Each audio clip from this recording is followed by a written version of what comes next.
And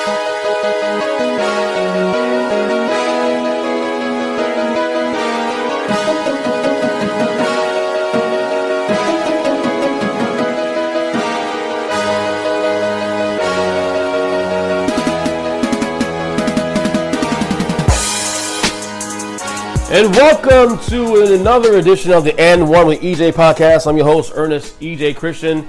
It has been a few weeks, guys. I apologize. It's been a lot busy time here on my side of the world, but we're back again. I know things have been a little bit quieter in this feed in general, but we're trying to ramp things up here. Shout out to Big Jim, of course, and everything in there. Anyway, so in case you haven't noticed, it's been a couple weeks, but the NBA playoffs already started. So we're ready. Every series is already 2 games in so far. Tonight, we're recording on Thursday afternoon, so depends on when you listen to this podcast. Game 3's kick off tonight. There's 3 games tonight. You have the Game 3 of Kings Warriors, Game 3 of Nets Sixers, Game 3 of Suns and Clippers. Obviously, but we'll get to that in a second. What my assessment on Angel series are right now so far. Keep this short and sweet today because a lot going on and kind of time sensitive here. I want to talk about real quick about the suspension of Draymond Green for tonight's game against the Kings, Game 3. Kings are up 2-0 in that series. A lot of folks are surprised, obviously. It's funny. Looking back 3 weeks ago when all those teams positioned themselves to get into the playoffs, and everybody was saying, well, if you get the 6th seed, the 6th seed is a sweet spot because you'll get the perceived easier matchup, which is the Kings. All of the Warriors regret that now because they're down 2-0, and the Kings are relatively just running off the damn court. But of course, the big news of that series is that Draymond Green, yes, future Hall of Famer, is suspended for Game 3 after stopping Domantas Sabonis in the chest for their little altercation in the fourth quarter of Game 2. And I gotta say here, I don't know if the actual incident, the way it played out, warranted suspension necessarily. Yeah, he stumped the guy, but a lot of things that led up to that. Sabonis did grab his ankle. So Draymond Green tried to get loose. Of course, you can see all that there. So let's keep it 100 here. Sabonis is not in the clear either. He wasn't the angel here either.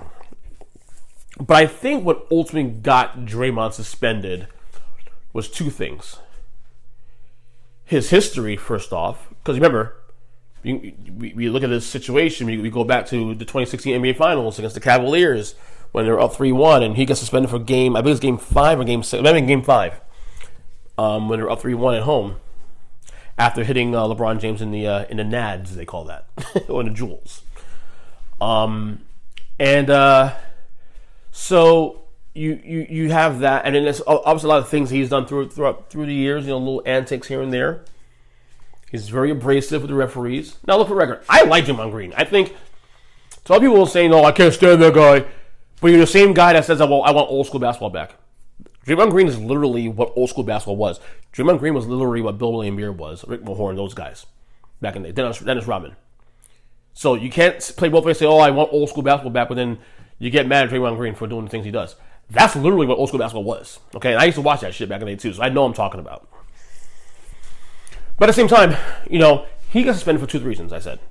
The history of the antics, but also the histrionics on the court. He didn't seem very contrite and regretful of what he did. He was egging on the fans in Sacramento, in fact. When you see that, you get little images of Malice at the Palace in 2004. Not saying that's not going to happen, but you have to, at least cross your mind. So Draymond's histrionics and everything else added to the suspension. And Joe Dumars, who's not NBA, but the NBA front office, Joe Dumars, said himself as such that played a part in the decision making, was the history and histrionics. Okay? Now, what does this do for the Warriors tonight? I think the Warriors still win this game. Obviously, it must win for them because they can't fall 0-3, down 0-3 in this series. They can't. But I think it's also must win for the Kings too, especially because I think the Kings, if you are trying to kill the champs, and you know the champs will be motivated tonight, Draymond or Draymond, You need to step on the throat. You take one of these next 2 games out on the road, series, it's curtains. Series is over. Because you'll have game 5 in your place. You guys know you like the beam there, and you know the home crowd there is excited. Could you imagine how excited they'll be when they win their first series? Not only first series in well over a decade, but also the series against their rivals and defending NBA champions. Could you imagine that? You know, so must win here for the Kings. As for Draymond Green, his future, is he? Let's talk, because he could opt out of his contract and become a free agent this summer. Obviously, I think this is definitely heading towards a divorce at some point. I think the problem with the Warriors and Draymond Green is the fact that I don't know if Draymond in their eyes is worth the squeeze anymore. Like, on one hand you say, well, gee, we won 4 titles in 8 years with this guy, and what do you mean if you watch Draymond Green? He's also a key catalyst of those title teams. They'll tell you that he's been the best defender. You know, he's been, one of the best passers. He's been the soul of that team. Steph Curry will tell you that 1,000 times. But is the juice worth the squeeze at this point? He's age 33, 34 now. Are you going to pay this guy another 3 years, $100 million contract? I can't see that. I don't know. I mean, they're already in the luxury tax by record-setting numbers. I think they're paying upwards of $300 million just in luxury tax alone, money alone, or at least close to that. You know, so one has to wonder, is Draymond Green worth the squeeze anymore? That's the question.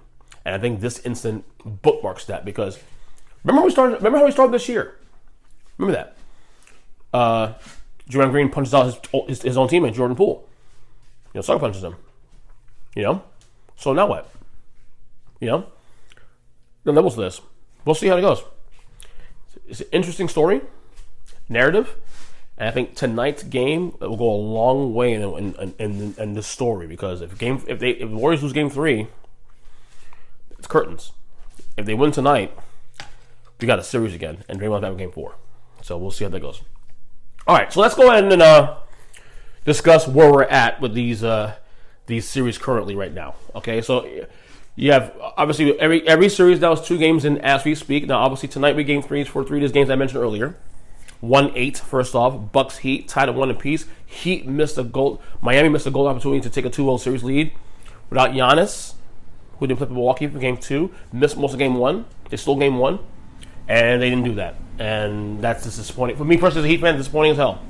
Unsurprising, I picked the Bucks to win the game anyway, but I didn't think that the barrage of 3-pointers that the Bucks threw in the first half, 12 3-pointers in the first half, wasn't going to be the undoing of the Heat last night. So I think this series goes to Miami now. Giannis, I'm assuming, will be healthy for game 3 and beyond. I think the series is over personally. Plus the Heat don't have Tyler Hero on top of that, so there's that angle also too. 2-7 in the East. We have Celtics up 2-0 over the Hawks. This series has been done. Only question is will it be a sweep? It's also going to be the last of Trae Young in Atlanta. We've been hearing rumors about his future there going forward. The front office has reportedly had given clearance to entertain trade talks with Trae Young. We'll see how that plays out. But yeah, I think. The only question I have is, could Atlanta get one game in this series? I had Celtics in 5 originally this series, and this could be a sweep. It's like last year in the first round against Brooklyn. So there's that. 3-6 Sixers, Nets. Sixers 2-0 over the Nets right now. I had a sweep when the series started. I don't see any reason why it would not continue to be that way. Almost me, Philadelphia is going to be judged by how they do against Milwaukee and or Boston moving forward. But so far, so good for the Sixers. And then, of course, this is the most intriguing series in the first round, really, in the East. It's the Cavs and the Knicks. 1-1 series. Knicks stole game 1. Cavs come back, blow out the Knicks game 2. I had Cavs winning in 7 games. It feels like the vibe you're getting right now. It feels like a full 7-game series here, guys. So this will be a fun series to talk about in the weeks to come. In the West, you have 1-8 Nuggets up 2-0 over the Timberwolves. Minnesota Timberwolves. Minnesota made a game 2 last night. Down 20, came back to a 1-point lead, but then ultimately Denver and Jamal Murray daggered the Wolves. I had originally had the Nuggets in 6. I don't see it going beyond 5, honestly, but we'll see how Minnesota does at home in the next 2 games. 2-7 Grizzlies and Lakers. Lakers had a opportunity to go up 2-0. especially the Grizzlies not having Ja Morant for Game 2 after getting hurt in Game 1. I initially had Grizzlies in 6, changed that pick recently to Lakers in 6, and I don't know now where we're going to be. But I still think Lakers win the series, honestly. Big bounce back win for the Grizzlies in Game 2. Lakers had a bunch of chances to come back and win that game late, but didn't get the job done. We'll see there. 3-6, of course, you talk about Kings and Warriors. Kings up 2-0. Like I said, must-win game for both teams, but especially I think the Kings definitely is must-win for them because if they can put a stranglehold in the series right out the shoot, that's going to go a long way. We'll see, but that's been the best series. Definitely the best series game-to-game so far in the first round. Finally, 4-5, Clippers Suns. That's 1-1 as well, too. Clippers depth. Keep him in the series, obviously. Kawhi Leonard is the old Kawhi again, like I said. But, we'll see where the series goes. I initially had Suns in 7. I also had, by the way, going back to the 3-6 series, which is Golden State and Sacramento, I had Golden State initially in 6. If that doesn't happen, they win over the next 4 games. Anyway, back to Suns and Clippers. Kawhi Leonard's back. Kevin Durant, big game. Actually, Devin Booker, big game in Game 2. This feels like another 7-game series as well, too. So, the playoffs have been fun so far. Very, very insightful, very exciting first couple days of the playoffs. I love it. I enjoy it. And let's get to it. So, all right, last thing before I get out of here. Next, I'll keep it short and sweet. So far, the first few NBA awards have come out. This is my other podcast, Earth Speaking Podcast, my main podcast. I did an entire episode about 2 weeks ago. Or was it last week? Might have been last week, actually. It was last week Thursday. Last week Tuesday. Where I announced my NBA awards, my MVPs, and all that stuff. So far, they've been leaking out a couple of the awards. They announced the Coach of the Year, Mike Brown, which I got right as well, too. They announced Defensive Player of the Year, Jaren Jackson Jr., that I got right as well, too. They got it right so far. I agree wholeheartedly with the awards so far. Coach of the Year, Mike Brown, I mean, that's easy as hell. Jaren Jackson Jr. is a little more competitive, but, he deserves that as well, too. So far the awards have been correct. I've nailed them 2 for 2 so far on the awards they've announced. And I believe we'll probably announce the MVP at some point closer to the conference finals, I believe. So, which I believe Joel Embiid will win that. But like I said, so far so good on the awards. So that will do it for this one. Quick edition of N1 EJ. We're back next week. I am on Twitter at EJChristian7. Check out all my work, my Linktree at linktree.com/@ErnestChristian. For all my work. If you love wrestling, check out my wrestling podcast, Take 3 Wrestling Podcast. That's Take number 3 Wrestling as well, too. Until then, we'll talk soon. God bless y'all, and enjoy the playoffs later.